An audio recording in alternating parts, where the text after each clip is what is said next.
Hey everyone, welcome back to my Ultimate Bike Cave build. Now, you actually joined me today in a bit of a mind battle.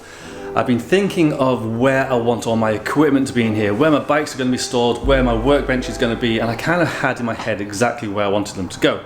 If you saw my last episode, you may remember I left this blank bit of wall here so I can directly bolt some anchors to the concrete wall for extra security. So this is where my bikes were going to go. Now that made sense to me because the door there is wider and it doesn't block access so much. Plus, this is a really long bit of wall here so I can have as many bikes as I kind of need within reason.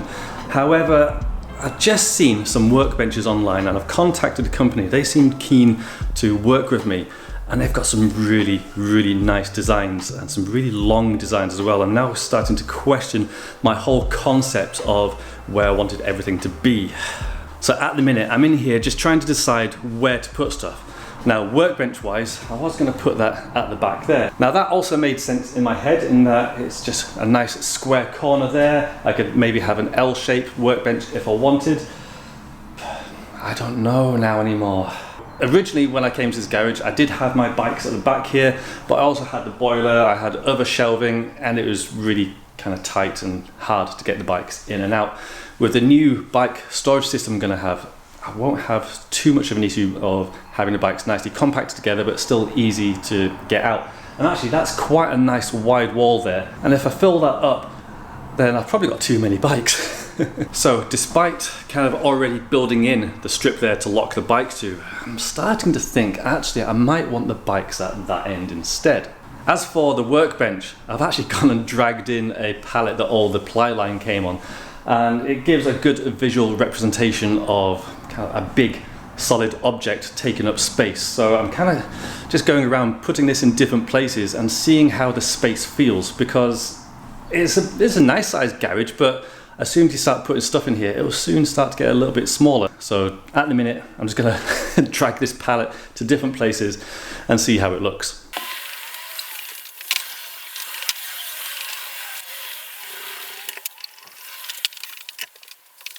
You know what? Even though I had bikes down there before and I wanted to change it up, I didn't think that was the best place to have them. I'm actually quite liking the idea of having bikes down there. One thing I used to struggle with was having bikes that I didn't want to be on the channel yet in the background while I was building other bikes. Now, if I have the bikes down here, completely in their own area, I can actually just have a curtain going down there. And that is actually the perfect width as well. The other advantage is it leaves me really good access to get to the boiler and gas meter. Whereas if I had a workbench down here, I'd have to have a fairly short one so that I can still open those doors or make a new door system. By having the bikes down there, it just means I can slide them out of the way and get access to that way easier. It is annoying that I have gone and already made an area here for the bike locks to be bolted to, but with a multi-tool, I don't think it would be too hard just to cut a slit in there and get back to bare concrete, paint it again, and either leave this one open as a reminder of my mistakes or board that one up. Right, I'm going to move this pallet around again, try different locations with the bike there and see if I can come up with any other ideas. This was an option as well. Ignore the length of the pallet because it's too long, but I did wonder about splitting the garage in two with the workbench being like a partition. That way everything behind there is bikes and storage and everything in front of this is bike workshop. Now I haven't put this exactly where things would need to be. I need to measure it, but maybe a little bit tight. Nice space there for the bike to go. I'm not hating the idea. The disadvantage of this would be that I would need a shorter workbench so that I'm not restricting space to get behind it. But is that the only disadvantage? I don't know. Now, one reason why I originally didn't want to put the bikes at the back is because I didn't want to have to wheel the bikes all the way through the workshop to get to the back, especially if they're wet and muddy. By having them right next to the door here, it means they're straight in, straight hung up. I can have a drip tray, which I can then easily empty outside, and it just would keep the rest of the workshop a lot tidier. And I think that's the thing, everything's going to be a compromise. I just have to decide what compromises I'm willing to accept. Decisions, decisions.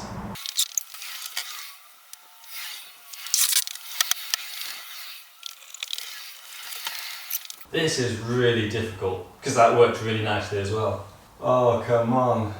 I think what I need to remember is no matter what setup I end up with, it's going to be pretty good. And it's going to be way better than what I had before I did the ply lining. And it's going to be way better than trying to build bikes on a kitchen table in a flat. But I do want this to be right, and I want it to be the best it possibly can be. Oh, this is really, really hard. I have been designing on my iPads, like 3D CAD style layouts to try and visualize it, but it just doesn't beat being in here and feeling and seeing the space. I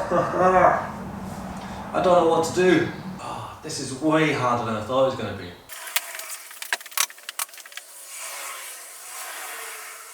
So here's another idea that I've literally just come up with. A workbench could go there, bikes could still be stored there, and then a specific bike filming building area could be there. Now I still have plenty of space here for storage. There'll be loads of storage in the bench. There could be storage down here. Wheels could go there maybe. I still have good access to the boiler. The bikes have their close proximity to the door, but it makes them harder to hide with a curtain. But if I'm filming over there, would I need a curtain? Oh, what's a guy to do? This is how far from the wall the workbench would come.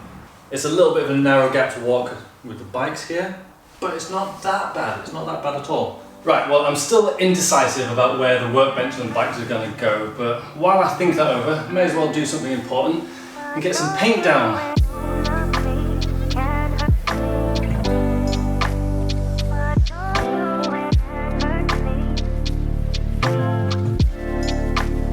Alright, some time later and the walls are painted. They are now hopefully more fireproof than they were before. Now I did actually run out of paint. I managed to do one bit of the ceiling but not the other bits, and I haven't managed to do the floor yet. Now regarding my previous indecisions about where I wanted everything to be, I think I've come up with a decision, and that is to put the bikes at the back. I went and drew so many different configurations of where things could be, and the one I think that would just work the best is to have the bikes at the back there. There's plenty of room. I can put a curtain across, I can have some IKEA storage there to keep my retro bikes hidden away behind the curtain, nicely stored in one place.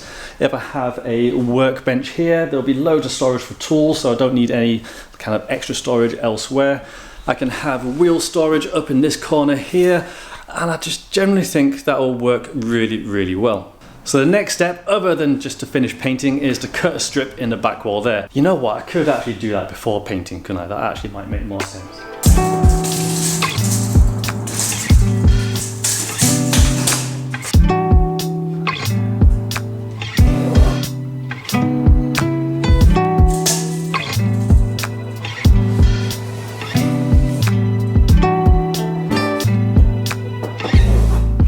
Hopefully you can see that on the camera, but that's what I need to cut out, and now I need to figure out how to cut it out. Annoyingly, I've literally just noticed that I have gone right over some screws, so I may have to adjust this ever so slightly. Oh, that's annoying.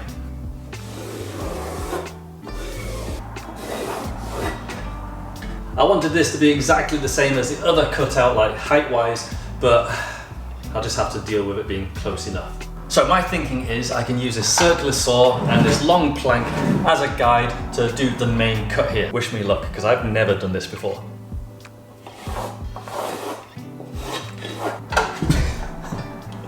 That looks good enough, right?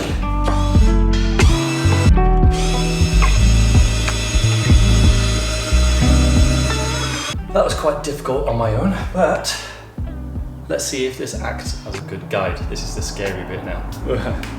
Don't judge me.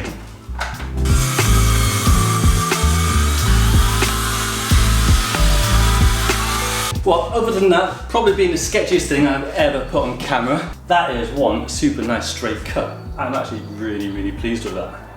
Just need to reposition this now and do the bottom one.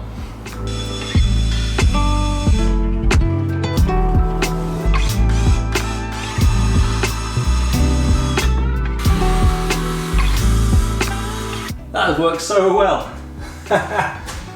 Right, I need to get the multi-tool on this now and cut out the sides and then see about getting rid of the beams and the insulation. I'll need to reply some of the sides here, but hopefully the end result will be pretty neat. Still yet to be seen though.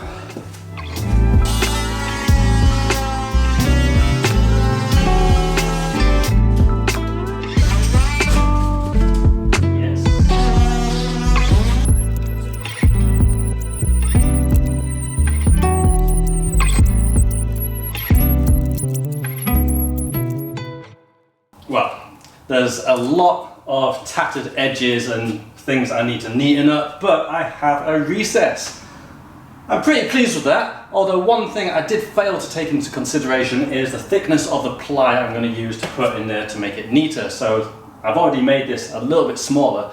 It's going to end up a little bit smaller still, which is definitely not going to match the other recess.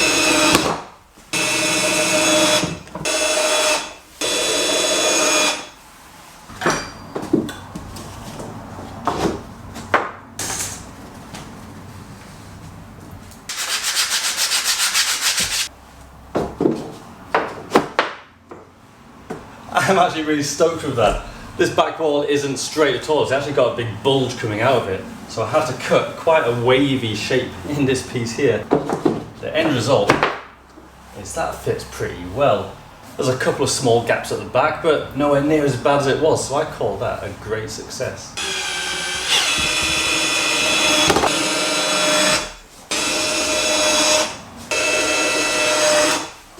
Now that that is screwed on, I'm going to get the multi-tool and just hack off this overhang to get it fitting flush. So let's do that.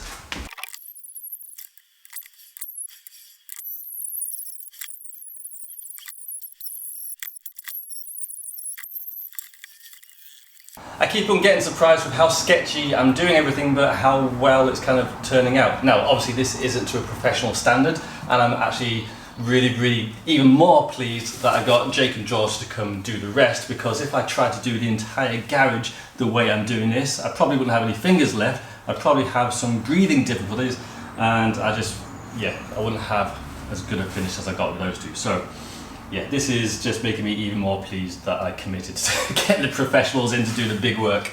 But yeah, I'm pretty pleased with how just this little thing's gone. This looks like an absolute mess at the minute, but I've just glued in the end pieces here, and just to keep some pressure on them, I've come up with this makeshift little, I don't know what you call it, expander thing, and that's actually working pretty well. So all I need to do now is wait for that to dry, and then sand it down and paint it, and it should look amazing.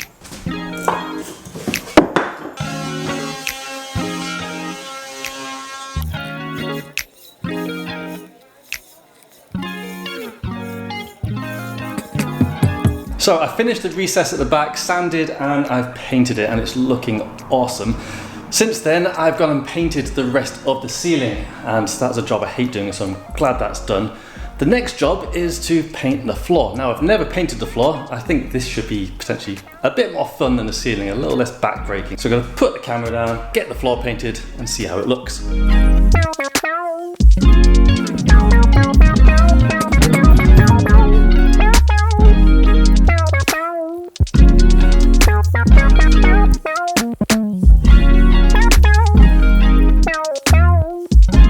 I've never painted a floor before. That's probably the most inefficient way to paint a floor. Just slop it down and just use up most of a pot of paint. Yeah, it's quite an expensive way of doing it, but it's looking great. Annoyingly, I've left that light on at the back there. Now that is just a battery, so it will run out, but I'm not going in to get it. But yeah, let's come back tomorrow. So the next day, and thankfully everything is dry. I'm in here in my socks just to keep everything clean. Now I'm going to paint the walls, but unfortunately today is the windiest day we've had for ages, and I have to keep the door open so I can see, but everything's just getting blown in here, so I really hope I just don't get loads of debris stuck to the wall. Either way, this is going to be a long and potentially back-breaking process. You guys don't need to see it all, so let's set up a time lapse, and I'll see you once it's done.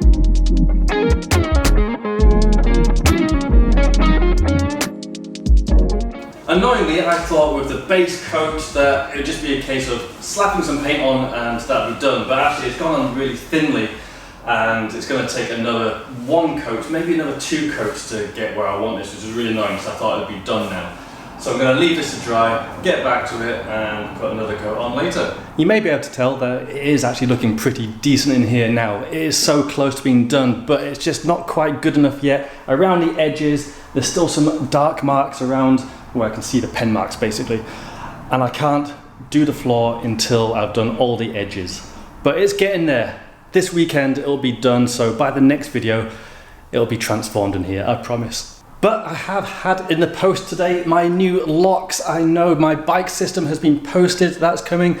The workstation has been ordered, it's been custom painted to match in here and it's gonna be amazing. So there's lots of things being ordered that have arrived, are gonna arrive. Some of them will take a few weeks, like the workstation. It's gonna be like a 5 or 6 week wait for that, unfortunately.